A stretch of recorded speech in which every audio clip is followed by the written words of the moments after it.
Welcome back, dear listeners, to our journey into the heart of Bram Stoker's Dracula.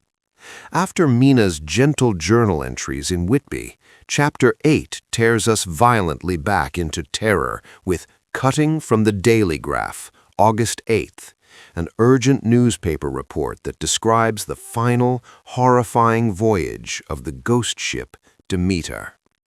What Mina only glimpsed from the cliffs, this newspaper lays bare in chilling detail. Let us read this dramatic account together and feel the full weight of the evil that has crossed the sea. The article is headed, dated 8 August. The reporter writes with the breathless excitement of a man who has witnessed something beyond human understanding. On the night of 3-4 August, during the worst storm in living memory, a strange Russian schooner named the Demeter was seen battling the waves off Whitby. She flew no distress signals. Her sails were set as though she were racing desperately for harbor. To the horror of the watching crowd on the pier and cliffs, the ship drove straight onto the sandbar with tremendous force, yet somehow remained upright. When the storm abated at dawn, brave townsmen and coast guards boarded the wreck. What they found turned strong men pale. Every member of the crew was dead. The captain, a fine bearded man, was lashed to the wheel with a rosary wound tightly around his hands and the spokes. His face was frozen in an expression of such abject terror that several sailors refused to look at him again. His eyes stared sightlessly toward some horror only he had seen.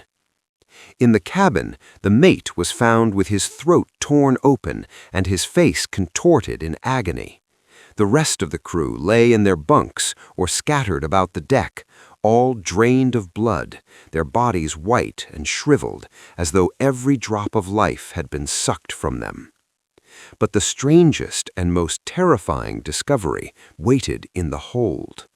50 large wooden boxes, each filled with common earth from Transylvania, were carefully stowed and lashed down. On top of one box lay the ship's logbook, written in the captain's own hand. The final entries tell a story of mounting madness and supernatural dread. The narrator now reads directly from the captain's log, letting the dead man's own words speak. 3rd July. Past Gibraltar. All well. Crew in good spirits. 6th July. Crew complaining of strange dreams. One man swears he saw a tall, thin stranger moving among the boxes in the hold at night. 16th July. Petrovsky missing.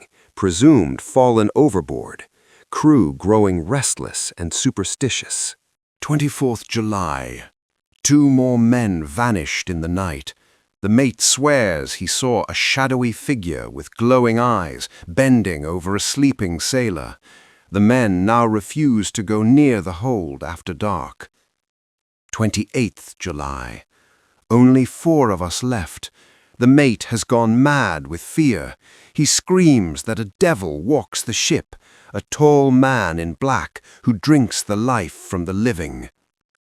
30th July. Mate dead, throat torn. I alone remain with the cargo. I have lashed myself to the wheel. May God have mercy on my soul. The thing is coming for me now. I can hear its footsteps on the deck. The final entry, scrawled almost illegibly. 1st August. It is here. I see its eyes. Red, hungry. God save us all. The Count. The log cuts off there. The newspaper reporter adds that a great black dog leapt from the ship the moment it grounded and raced up the cliff path toward the old abbey, vanishing into the darkness. Some claim it was a wolf, others swear it was no earthly animal. The boxes of earth have been claimed by a solicitor acting for a foreign nobleman. They are to be transported to London. The ship itself will be sold for scrap. The article ends with a solemn warning. Whitby has never known such a mystery. The dead crew tell no tales, but their faces speak of something worse than any storm. God protect all sailors upon the sea. Thus ends the newspaper cutting that Mina pastes carefully into her journal. We, the listeners, now understand exactly what Mina only sensed. The Demeter was no ordinary ship. It was the coffin ship of Count Dracula. For weeks he stalked the crew one by one, feeding under cover of darkness, driving the survivors to madness and death. The captain's final heroic act, lashing himself to the wheel and steering the vessel to land, was a desperate attempt to bring warning to the living. The great black dog that fled into the night was the Count himself, changing shape, already free on English soil and heading toward his new home at Carfax. And those 50 boxes of sacred earth? They are his resting places, his sanctuaries during the daylight hours when he is powerless. The invasion is complete. The vampire has landed. That was Chapter 7 of Dracula, a chapter that reads like a horror story torn from the headlines. Bram Stoker uses the cold, factual tone of a newspaper to make the supernatural feel terrifyingly real. The captain's log, written in fading ink and growing panic, stands as one of the most powerful sequences in the entire novel. We have watched an entire crew perish at the hands of an ancient evil that travels hidden in boxes of grave soil. We have seen the Count arrive on English shores in the form of a wolf-like creature, ready to begin his hunt among the unsuspecting millions of London.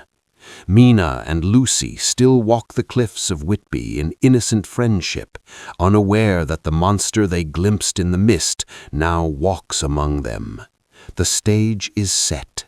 Stay with us for Chapter 8, where Mina's journal continues and Lucy's strange illness takes a terrifying new turn. Thank you for sailing with the doomed Demeter through these haunted pages. If this chapter raised the hairs on the back of your neck, please like, subscribe, and turn on notifications so you never miss another dispatch from the coming darkness. The sea has delivered its cargo. The nights in England will never be the same. Until next time, keep a light burning when the fog rolls in.